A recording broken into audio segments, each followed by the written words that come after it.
ছাত্রদলের কমিটি করার জন্য কি আপনি টাকা নেন? আওয়ামী লীগ পতনের পর ছাত্র লীগ বেশে থাকা বা ছাত্রলীগের মধ্যে থাকা ছাত্র শিবির নেতাদের আত্মপ্রকাশ ঘটেছে। এছাড়া কোনো কোনো ক্যাম্পাসে ছাত্রদলের চেয়েও সংহত অবস্থানে রয়েছে ছাত্র শিবিরের উত্থানকে আপনারা কি স্বাগত জানাচ্ছেন? অনেক জায়গায় শিবিরের হাতে মার খাচ্ছে ছাত্রদল, অথবা শিবিরের অধীনে থেকে ক্যাম্পাসে বিচরণ করছে ছাত্রদল। আমি ছাত্রলীগ বাংলাদেশে রাজনীতি করতে গিয়ে যে 4-5টা মানে অসংখ্য কাজ করেছে, যে 4-5টা কাজ আমি বাছাই করেছি, আপনি শুধু আমারে বলেন যে এগুলি করবেন কি করবেন না। হল দখল করে ছাত্রছাত্রীদের একটি নির্দিষ্ট রাজনৈতিক দল করতে, মিছিল করতে বাধ্য করবেন কি করবেন না? ধন্যবাদ খালিদ ভাই। প্রতিজ্ঞা করলাম, ওয়াদা করলাম সবার সামনে, এবং আমি আজকে দিন শুধু নয়, আগামী ছাত্র রাজনীতি আমরা যেভাবে ঘুরে দিয়ে যাচ্ছি, থ্যাংক ইউ সো মাচ। আমি প্রতিজ্ঞা করলাম, হল দখল, রুম দখল, ক্যাম্পাস দখলের কোনো কিছু যদি ছাত্রদল করে থাকে, আমি দলকে মদত করতে পারি, ওয়াদা করলাম। কিন্তু কোনো বিচ্ছিন্ন ঘটনার কারণে, সামান্যতম আপনি ট্যাক্টাফের কোনো ঘটনার কারণে আপনি যদি বলেন, আচ্ছা ওকে আমরা আপনার বক্তব্য নিশ্চয়ই এটা অন রেকর্ড থাকলো, মানুষ এটা দেখবে। আমি বলতে চাই, বিশ্ববিদ্যালয়ের ভিসি নিয়োগ থেকে শিক্ষক নিয়োগ, শিক্ষক রাজনীতি, শিক্ষকদের পদায়ন, ডিনের নিয়োগ, আমি আবারও বলছি, যেগুলি ছাত্রলীগ না হইলে যেগুলি হইতো না, সেগুলি আপনারা করবেন কিনা ছাত্রদল?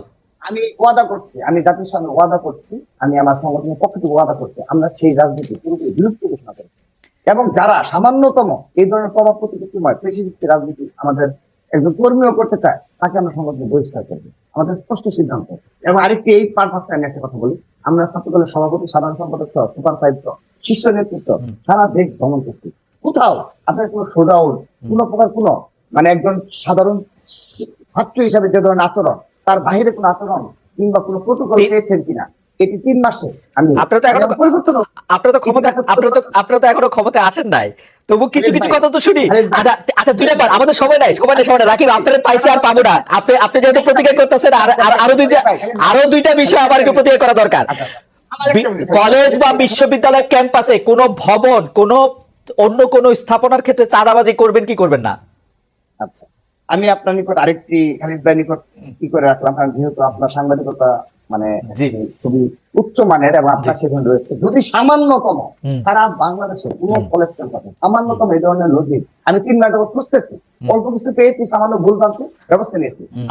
আপনার মাধ্যমে পুরো সাংবাদিক সমাজের কাছে আমি অনুরোধ রেখে গেলাম, যদি সেই ধরনের দখলের ক্যাম্পাস, ওই যে কোনো দখলের ছাত্রদের সামান্য সম্পৃক্ত থাকে এবং প্রমাণ পাওয়া যায়, আমি কথা দিয়ে গেলাম, ওয়াদা করে গেলাম, আমরা সাথে সাথে ব্যবস্থা। আর মাত্র দুটি, এই ধরনের রাজনীতি পুরোপুরি বিলুপ্ত ঘোষণা। আর মাত্র দুটি, যে কোনো অন্যায় কাজে হুমকি দিতে, অন্য পক্ষ থেকে টাকা খেয়ে পরের পক্ষকে ভীতি দেখাতে থানার ওসি কে, জেলার এসপি কে ফোন করবেন কিনা? জি ধন্যবাদ। আমি ছাত্রদলের সভাপতি, আমি আজকে আপনার মাধ্যমে স্পষ্ট করছি, সারা বাংলাদেশে একজন এসপি, একজন পুলিশের শীর্ষ কর্মকর্তা বলতে পারে রাকিব কল দিয়েছে না, রাকিব একলা মানুষ না তো, রাকিব একলা মানুষ না তো, ছাত্রদলের অন্য কেউ, ছাত্রদলের অন্য কেউ করব। একইভাবে আমি শীর্ষ পদে থেকে এটি প্রমাণ করতে পারি, বাংলাদেশে একজন পুলিশ কর্মকর্তা বলতে পারে। ঠিক একইভাবে আমার সংগঠনে যারা রয়েছে সবাই আমরা নতুন ধারার ছাত্র রাজনীতি পছন্দ করছি, যে ছাত্র রাজনীতির মাধ্যমে সাম্য মানবিক সমাজ বিনির্মাণ করবো, এবং আমরা ভদ্র এবং স্বাভাবিক জীবন। আপনি কিন্তু জনাব রাকিব ইসলাম, আপনি আমাদের অভিনন্দন জানবেন, অভিবাদন জানবেন। আপনি কিন্তু মারাত্মক স্টেটমেন্ট দিচ্ছেন। এগুলি শুধু ছাত্রলীগ গত 15 বছর ধরে করেছে তাই না, তার আগে আমরা এগুলি ছাত্রদলদেরও করতে দেখেছি। আমরা যখন ক্যাম্পাসে ছিলাম, ছাত্রদল আমাদের উপরে অনেক অত্যাচার করেছে, আমরা ভিন্ন মতাবলম্বী ছিলাম বলে। আপনার কথা যদি সত্য হয়, আপনার প্রতিজ্ঞা যদি সত্য হয়, আমরা সত্যিই নতুন বাংলাদেশকে দেখতে পাবো। আমার লাস্ট কোশ্চেন, আপনারা ছাত্রলীগের মতো, এর আগে ছাত্রদলের মতো আপনারা চাকরিতে প্রভাব করবেন কিনা? আপনারা মৌখিক পরীক্ষায় 200-তে 200 নম্বর পেয়ে বিসিএস এ নির্বাচিত হবেন কিনা, এবং তার জন্য আপনারা আনটুইস্ট করবেন কিনা, তার জন্য আপনারা পিএসসি তে লোক নিয়োগ দিবেন কিনা? ধন্যবাদ। এক্ষেত্রে তাহলে আবার একটা টেনে নিয়ে আসতে হয় আমার সংগঠনের সাংগঠনিক অভিভাবক জনাব তারেক রহমান, তার সাথে যেহেতু তিনি আমাদের জনাব তারেক রহমানের বাদ দিয়ে একটু কথা বলা যায় না? মানে আমাদের এই ইস্যুতে আমাদের স্পষ্ট অলরেডি নির্দেশনা দিয়ে দেওয়া হয়েছে, আমরা আগামীতে কখনো ছাত্রদলের একজন কর্মীর জন্য এই ছাত্রদল শীর্ষ পদে কখনো সুপারিশ করা হবে না, এটি তিনিও আমাদের স্পষ্ট করেছেন। তিনি কখনো বিএনপি ক্ষমতা যেতে পারে, এবং আমাদের সিদ্ধান্ত আমরা আজকের দিন পর্যন্ত, যেহেতু আপনি বলেছেন যে ঠিক আছে আমরা ক্ষমতা যেতে পারিনি, কিন্তু খালিদ ভাই ক্ষমতা যেতে না পারলো এই ছাত্রদল বিগত খুনি হাসিনার সময়ও হাজার হাজার নেতাগুলো নিয়ে মিছিল করেছে, জুলাই আগস্টে হাজার হাজার, সেহেতু আমাদের সেই নেতাগুলো তো রয়েছে, আমাদের সে অবস্থা রয়েছে, ছাত্রদের ধ্বংস হয়ে গেছে, আমাদের সে অবস্থা রয়েছে। সেই অবস্থানের অপব্যবহার করছে না খালিদ ভাই, যদি অপব্যবহার করে থাকি, যদি আমার সংগঠনে কেউ করে থাকে, আমি সবই জনাব রাকিব ইসলাম, যদি সরকারের পরিবর্তনে আপনারা যদি ক্ষমতা আসেন, আপনাকে আমি আগাম আমন্ত্রণ জানিয়ে রাখলাম। আপনি সভাপতি থাকেন আর যেই সভাপতি থাকুক, আমি এগুলি পরীক্ষা করে আবারও আপনাকে প্রশ্ন করবো আপনি কত টাকা দামের গাড়ি চড়ছেন, সেই গাড়ি আপনার বোন কিনে দিয়েছে কিনা, এবং সেই গাড়িতে চড়ার প্রশ্নের কারণে আমাকে আর কি কি সম্মুখীন হতে হয় সেগুলিও নিশ্চয়ই আমি দেখবো। এবং আপনার আয়ের উৎস, আপনার আয়ের উৎস আপনার দলের আয়ের উৎস, এগুলি সবই জিজ্ঞেস করবো আমি। ঠিক আছে, আপনার সাথে আমার দেখা হবে। আমি প্রস্তুত রইলাম। আমি বলি শুধু, আমার গাড়ি কেনার সামর্থ্য থাকা সত্ত্বেও আমি গাড়ি কিনে, সেই সামর্থ্য কোথেকে আছে? সেই সামর্থ্য আছে কোথেকে? নিউজ হবে আমার, সেই সামর্থ্য কোথেকে আছে? আমার ব্যক্তিগত সামর্থ্য রয়েছে গাড়ি কিনে, ব্যক্তিগত সামর্থ্য অনেক আগে থেকে। হ্যাঁ, ব্যক্তিগত সামর্থ্য অনেক আগে থেকে রয়েছে। আমি গাড়ি কিনছি না। আপনি চাকরি করেন? নিউজ হওয়ার ভয় এবং মিথ্যাচার। চাকরি করেন আপনি? না না না, আমার পারিবারিক ভাবেই বেশ কিছু বিজনেস রয়েছে। আমার দুই বড় ভাই। আওয়ামী লীগ ডিস্টার্ব করেন আপনাদের বিজনেসে? আওয়ামী লীগ ডিস্টার্ব করেন আপনাদের বিজনেসে? না, আওয়ামী লীগ ডিস্টার্ব করেন আপনাদের বিজনেসে? না না, আমার ভাইয়ের ময়মনসিংহের সবচেয়ে বড় ইংলিশ মিডিয়াম স্কুলের মালিক। ও আচ্ছা, ভেরি গুড। আপনাকে তবে আমরা রাকিবুল ইসলামকে অনেক ধন্যবাদ এবং কৃতজ্ঞতা জানাতে চাই। তিনি আমার 5টি বিষয়, যেটি আমি আসলে ছাত্রলীগের অন্যায় হিসেবে আমি চিহ্নিত করেছিলাম, যে হল দখল করা, ছাত্রদেরকে আসলে রুম দখল করা, ভিসি সহ বিশ্ববিদ্যালয়ের নিয়োগ, যে কোনো বিল্ডিং বা যে কোনো স্থাপনার ক্ষেত্রে আসলে চাঁদাবাজি করা, তারপরে হচ্ছে ওসি এসপিদের ফোন করে অন্যায়ভাবে প্রভাবিত করা, চাকরির ক্ষেত্রে বিভিন্ন প্রভাব করা, প্রত্যেকটি ক্ষেত্রে তিনি বলেছেন যে তার কোনোটি ছেলে এই ছাত্রদল করবে না। আমরা এটি দেখবো, আমরা নিশ্চয়ই পরীক্ষা করবো। দর্শক, ছাত্রদলের কমিটি করার জন্য কি আপনি টাকা নেন? ধন্যবাদ। বিগত সময়ে আমাদের কমিটির জন্য টাকা দিবে এই অবস্থা ছিল না। কারণ আপনি দেখেছেন তিনটি নির্বাচনের পর, যখন এই 28 অক্টোবর থেকে 7 জানুয়ারি যে ধরনের একটি মেসাকারময় একটি নির্বাচন হলো, আমাদের অধিকাংশ নেতা কর্মীদের গ্রেপ্তার করলো, 40,000 নেতা কর্মী। আপনি সেই দিনগুলো ভুলে দেওয়া যাবে না। এই দিনগুলো, এই 7 জানুয়ারি আমরা শুধু আন্দোলনে ছিলাম। অতঃপর মার্চ মাসে আমার কমিটি দিল। এরপর কোনো কমিটি করতে পারিনি, জাস্ট কেন্দ্রীয় কমিটি ছাড়া। আর তো কমিটি করতে পারেন আন্দোলনের মধ্যেই তো এই আন্দোলনের জীবন কাটালাম। টাকা নেওয়ার কষ্টটা তো আসেই না, কারণ আমার কমিটি তো করিনি। আচ্ছা, কমিটি করলে টাকা দিবেন কিনা? নিশ্চিত করছি, শুধু আমি নয়, আমার কথা তো বাদ, আমি তো আবারও বলছি, আমার বিরুদ্ধে কিন্তু গুরুতর কোনো অভিযোগ আসে, আমি আমার এই পদ থেকে জনাব রাকিব ইসলাম, আপনাকে অনেক ধন্যবাদ। আপনাকে অনেক ধন্যবাদ। আমার সংগঠনের কথা বলি, আমার সংগঠনের কথাটা, যেহেতু আমি সংগঠনের সভাপতি হিসেবে আমি কনফিডেন্স সহকারে এটা বলতে পারছি, যেহেতু আমার সংগঠনের কোন নেতা কর্মী টাকার বিনিময়ে বাংলাদেশে একটি কমিটি হবে না ইনশাআল্লাহ। রাকিব ইসলাম, আমার অভিজ্ঞতা আমি বলতে পারি, আপনি টাকা না নিলে, আপনার নেতা টাকা না নিলে, আপনার অভিভাবক টাকা না নিলে, সংগঠক টাকা না নিলে, কারোর সাহস নাই টাকা নিয়ে কোনো কিছু করবে। সেটি আপনি না নিলে এটা সম্ভব না। আমরা অতীতে দেখেছি ছাত্রলীগের সভাপতিরা টাকা নিয়েছেন বলেই, ছাত্রলীগের সভাপতিরা আবার সেই টাকা আওয়ামী লীগের নেতৃত্বকে পৌঁছে দিয়েছেন বলেই অন্যান্য জায়গায় টাকার বাণিজ্য করা সম্ভব হয়েছে। এটা আমাদের অভিজ্ঞতা সেটি বলে। আমি 7 নম্বর জাতীয় বিপ্লব সংহতি দিবসের পোস্টার সাটানোকে কেন্দ্র করে ঢাকা বিশ্ববিদ্যালয়ে ছাত্রদল বিরোধী বিক্ষোভ হয়েছে একাধিক জায়গায়। সেখানে ছাত্র রাজনীতি নিষিদ্ধের বিরুদ্ধে বা পক্ষে মিছিল হয়েছে। এ থেকে আপনারা কি বার্তা নিলেন? খালিদ ভাইয়ের অনুষ্ঠানে একটা বিশেষত্ব রয়েছে। এখানে সংগঠনের পক্ষে কিংবা সংগঠনের যে সংগ্রাম লড়াই ইতিহাস আমাদের সেগুলো বলার সুযোগ থাকে না। যে প্রশ্নগুলো আসে, সমস্যা নেই, আমি এই প্রশ্নে শুধু আনসার দিচ্ছি, আমি অন্যদিকে যাবো না। সেটি হলো এই পোস্টার কেন্দ্র করে যে ঘটনাটি, আসলে আপনি লক্ষ্য করে দেখুন, ছাত্র রাজনীতির একটা অন্যতম প্রধান এই উপকরণ হলো পোস্টারিং করা, দেয়াল লিখন, যার মাধ্যমে কিছু মানে শৈল্পিক বিষয় উঠে আসে। পোস্টারিং এর মাধ্যমে ঐতিহ্যতা রয়েছে ঢাকা বিশ্ববিদ্যালয় সহ পুরো ছাত্র রাজনীতিতে, বাংলাদেশের ছাত্র রাজনীতিতে ঐতিহ্যতা রয়েছে। এবং আপনার প্রতিবেশী ভারত রাষ্ট্র, ভারত গণতান্ত্রিক রাষ্ট্র, সেখানেও আপনার এই পোস্টারিং এর একটি ব্যাপক গ্রহণযোগ্যতা রয়েছে। তো যেহেতু ছাত্রলীগ এই 15.5 বছরে পুরো ছাত্র রাজনীতি কালচারটাকে ধ্বংস করে দিয়েছে। এখন জেনারেল স্টুডেন্ট যারা রয়েছে, তাদের মননে একটি বিষয় স্পষ্ট হয়েছে যে তারা এই ছাত্র রাজনীতির প্রতি ঘৃণার দৃষ্টিতে দেখে এই স্টুডেন্ট পরিবেশটাকে, এটি বাস্তবতা আমরা কিন্তু স্বীকার করি, এবং সে অনুযায়ী আমাদের পরবর্তী স্টেপ নিয়েছে। সেই বাস্তবতায় যখন পোস্টারিং এর বিষয়টা ছিল, এটি আমাদের ছিল শুধুমাত্র ক্যাম্পাস কেন্দ্রিক, কোনো হল পর্যায়ে কোনো কর্মসূচি ছিল না। কিন্তু যেহেতু আমাদের এখন ঢাকা বিশ্ববিদ্যালয়ের সকল ক্ষেত্রে আমাদের বিপুল সংখ্যক কর্মী রয়েছে, আমাদের তো অল্প কিছু নেতা কর্মীরা তারা না বুঝে অবচেতন ভাবে তাদের রুমে কিংবা সংশ্লিষ্ট এলাকাতে পোস্টার সাজিয়েছে। তো তার পরবর্তীতে আমরা কিন্তু সাথে সাথে এই বিষয়ে স্পষ্ট করেছি যে আমাদের হল পর্যায়ে কোনো কর্মসূচি নেই, যারা করেছে অতি উৎসাহী হয়ে করেছে। তার পরবর্তীতে সামান্য পরিমাণে আপনারা কেন্দ্রীয় ভাবে পোস্টার লাগাইতে চান নাই, ব্যাপারটা কিরকম? না না, আমরা ক্যাম্পাসে অবশ্যই পোস্টার লাগাবো, পোস্টার লাগিয়েছি ক্যাম্পাসে, কিন্তু কিন্তু সেটি অবশ্যই হল পর্যায়ে আমরা মানে আমাদের কোনো উৎসাহ নেই।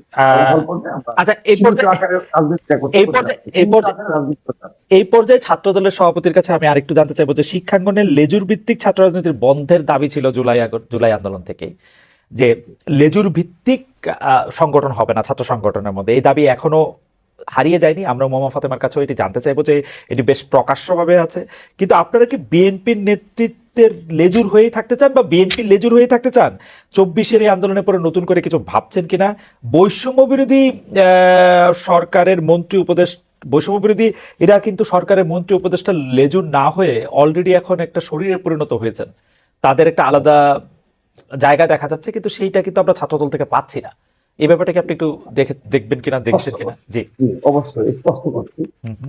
তাহলে ভাই একটু এটা একটু সময় দিতে হবে, এক মিনিট, স্পষ্ট হবে। এক দুই আমি মিনিটের মধ্যে সময় নিয়ে বলে বলেন। দিচ্ছি। জি হ্যাঁ, জি, এক দুই মিনিটে সেটি বলেন। হলো যখন জুলাই আগস্ট আন্দোলন চলমান ছিল, বৈষম্য ছাত্রদের ব্যানার সংগঠিত হলো, বিশেষ করে 8 জুলাইয়ের পর থেকে আমাদের এই নেতৃত্বে যারা ছিল সমন্বয়, বিশেষ করে নাহিদ আসিফ সহ তারা নেতৃত্ব ছিল। পরবর্তীতে ওরা গ্রেপ্তার হওয়ার পরবর্তীতে যে মানে ওদেরকে ডিবি অফিসে নিয়ে যাওয়ার পরে তারা নেতৃত্ব ছিল, তারা সবাই আমি আমার সাথে সরাসরি এবং আমার সাধারণ সম্পাদক এবং ঢাকা বিশ্ববিদ্যালয়ে যারা আমার নেতৃত্বে রয়েছে এই ছাত্র দলের শীর্ষ নেতৃত্বের সাথে তারা বারংবার প্রতিটি কর্মসূচির ক্ষেত্রে আমাদের পরামর্শ নিয়ে কর্মসূচি দিয়েছে। তখন আমরা এই প্রশ্ন করেছিলাম, তোমরা যে এই আমাদের 8-9 নম্বরে লেখা ছিল রেজুল ভিত্তিক সভ্যতা, তখন তারা আমাদের স্পষ্ট করেছে যে ভাই আমরা এটা শুধুমাত্র ছাত্রলীগে, কারণ তখনও কিন্তু আজকে হয়তো ভাই এই প্রেক্ষাপটে অপর সংগঠন নিয়ে হচ্ছে, এটি একটা ষড়যন্ত্র হিসাবে আমি দেখবো। কিন্তু তৎকালীন সময় আমাদের সাথে কথা না ছিল না, যে শুধুমাত্র ছাত্র লীগের ক্ষেত্রে প্রযোজ্য, কারণ এই একটা সেকেন্ড জনাব রাকিব, আমি অন্য কিন্তু জনাব রাকিব লেজুর ভিত্তিক ছাত্র রাজনীতি সম্পর্কে কিন্তু আমি সংস্কৃতিটাই বুঝেছি, আমি আমার সাথে একদম একমত। জি জি আমি জি ব্যাখ্যা দিচ্ছি। জি, ব্যাখ্যা দেন প্লিজ। তৎকালীন সময় খালিদ ভাই হয়তো বা আমরা যাদের সাথে যে সমন্বয়করা এই আন্দোলন পরিচালনা করেছে তৎকালীন সময় যে বাস্তবতা ছিল, সেই বাস্তবতায় আমাদের মোহাম্মদের সাথে আমাদের যোগাযোগ ছিল না। তো এটা আমাদের যাদের সাথে নিজেও স্পষ্ট করেছে যে তৎকালীন সময় ইন্টারনেট ছিল না। তৎকালীন সময় আমি আবারও স্পষ্ট করছি, যে সকল নেতৃবৃন্দ সমন্বয়করা ছিল, কাদের যারা ছিল, তাদের সবার সাথে আমাদের কথা হয়েছে। আমি এবং আমাদের সাধারণ সম্পাদক আমরা বারবার গ্রুপ করে কথা বলেছি, এই ইস্যুতে কথা বলেছি।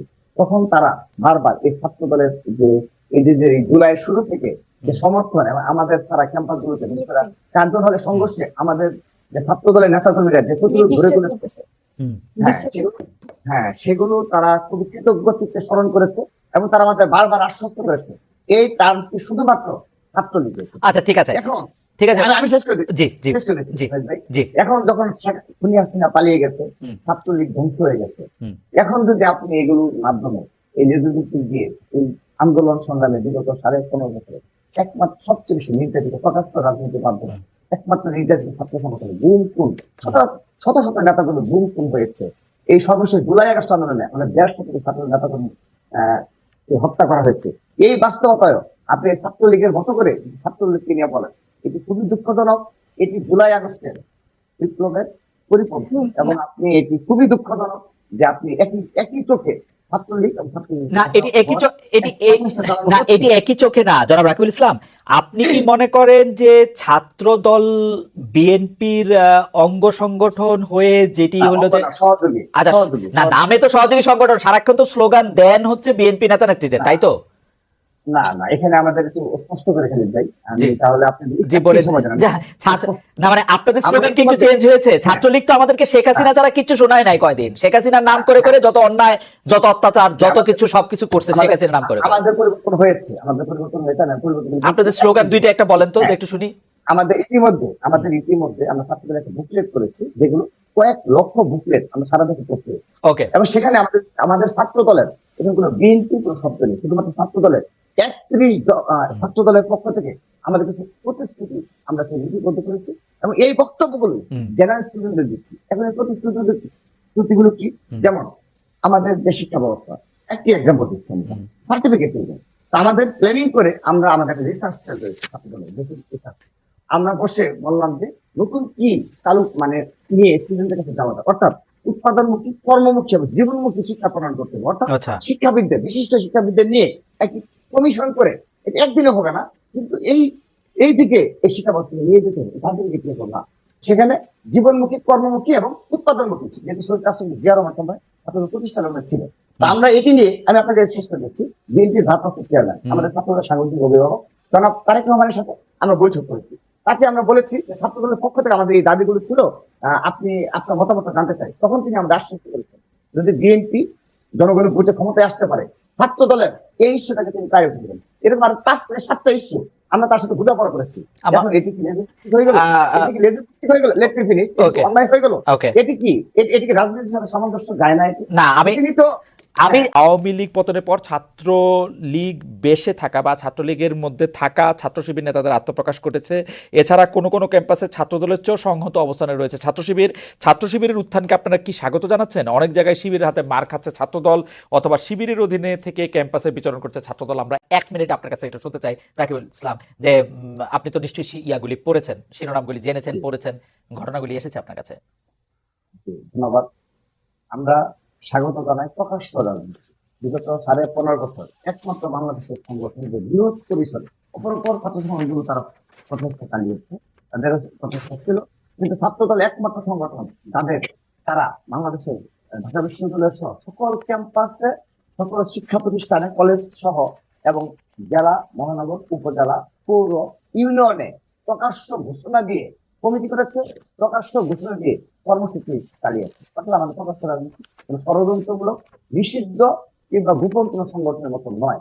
তো এই প্রেক্ষাপটে যেহেতু জুলাই আগস্টে বাস্তবতার পরবর্তীতে যেহেতু হ্যাঁ আপনি যেটা বলেছেন সত্য, যে শিবিরের বেশ কিছু নেতাকর্মী ছাত্রলীগের আশ্রয় থেকে তারা পরবর্তীতে আত্মপ্রকাশ করেছে, আপনি আত্মপ্রকাশ শব্দটি ব্যবহার করেছেন, সেজন্য আমরা সাধুবাদ জানাই। প্রকাশ্য রাজনীতি তারা যেন, আমরা যেমন একটু আগে বললাম যে ছাত্রদলের প্রতিশ্রুতি রয়েছে, নিজস্ব আমাদের প্রতিশ্রুতি রয়েছে যে আমরা এই উদ্দেশ্যে আমরা ছাত্র রাজনীতি করছি, সাধারণ শিক্ষার্থীদের এই অধিকারগুলো বাস্তবায়ন। আপনি জানেন যে রাকিব একটা কথা, রাকিব একটা কথা, আমাদের এই অনুষ্ঠানটি চ্যানেল 24 দেখানো হয়, কিন্তু চ্যানেল 24 এখন তার নিয়মিত খবর পরিবেশনের জন্য চলে যাবে। আমরা আরো কিছুক্ষণ থাকবো আপনাদের সঙ্গে, এবং দর্শকরাও আছেন অনেকে আমাদের সঙ্গে, সেজন্য এটা নিয়ে কথা চালিয়ে যাব। অর্থাৎ আমি যে প্রশ্নটি আপনাকে করতে চাই, ছাত্র দল ছাত্র শিবিরকে মানে আধিপত্যের জায়গা থেকে শত্রু মনে করে কিনা যে ছাত্র শিবির? খালিদ ভাই, আমি আবারও বলছি, আপনি হয়তো বলতে পারেন যে পলিটিক্যাল কোনো বক্তব্য কিনা, পলিটিক্যাল বক্তব্য না। আমরা আধিপত্য শব্দটি গুরুত্ব দিয়েছি। ছাত্রতন্ত্র, আধিপত্য, দখল এই ধরনের শব্দের সাথে আর পরিচিত নয়। আমরা তাদেরকে আবারও আহ্বান জানাচ্ছি আপনার এই অনুষ্ঠানের মাধ্যমে, ছাত্র শিবিরকে সরাসরি আহ্বান জানাচ্ছি, তারা যেন সকল ক্যাম্পাসে তাদের প্রকাশ্য কমিটি থাকবে, প্রকাশ্য কার্যক্রম থাকবে, কিন্তু হল পর্যায়ে গোপনে রাতের অন্ধকারে তারা জেনারেল স্টুডেন্টদের তাদের সাংগঠনিক কার্যক্রম দাওয়াত দিবে কিংবা তৎপরতা চালাবে, এটি কিন্তু সাধারণ শিক্ষাকে ভালোভাবে নিবে না। একাডেমিক ইন্টারেস্টে একটা প্রশ্ন জানতে চাই যে আপনার কাছে কি মনে হয় যে বিভিন্ন শিক্ষা প্রতিষ্ঠানে শিবিরের সমর্থক কত ভাগ রয়েছেন শতকরা, যখন তারা প্রকাশ্যে রাজনীতি করতে পারছেন সেই সময়টায় আর কি? আমরা হিস্টোরিক ভাবে জানি যে হ্যাঁ, আমি এটি আমার অ্যানালাইসিস বলি, আমি ইতিমধ্যে সারা বাংলাদেশে প্রায় 60টির মতো শিক্ষা প্রতিষ্ঠানে এই বিগত 2 মাসে আমি গিয়েছি। এছাড়া আমাদের সাধারণ সম্পাদক সহ আমাদের এরকম আমাদের ইতিমধ্যে আমি হিসাব করেছি প্রায় 1000-এর অধিক শিক্ষা প্রতিষ্ঠানে ছাত্রদল ইতিমধ্যে পরিচালনা করেছে, পরিচালনা করেছে। আমরা যে দৃষ্টিতে দেখে থাকি গোপন, তো গোপন সম্পর্কে মানুষের একটা আগ্রহ থাকে, কিংবা যেমন আপনিও একটা অ্যানালাইসিস বিশ্লেষণ করছেন, তো সেজন্য আমি ওপেন হওয়ার আহ্বান জানাচ্ছি। তো আমি বলতে চাই তাদের হয়তো কয়েকটি শিক্ষা প্রতিষ্ঠান তাদের কার্যক্রম আগে থেকে ছাত্রলীগের প্রশ্রয় থেকে তারা কার্যক্রম, তাদের সাংগঠনিক কার্যক্রম তৎপরতা চালিয়েছে, তাদের নেতাকর্মী রয়েছে, কিন্তু আমরা আমাদের কনফিডেন্স নিয়ে রাজনীতি করি। অপর কোন সংগঠন কি করলো এসব আমরা হিসেব করে রাজনীতি করি।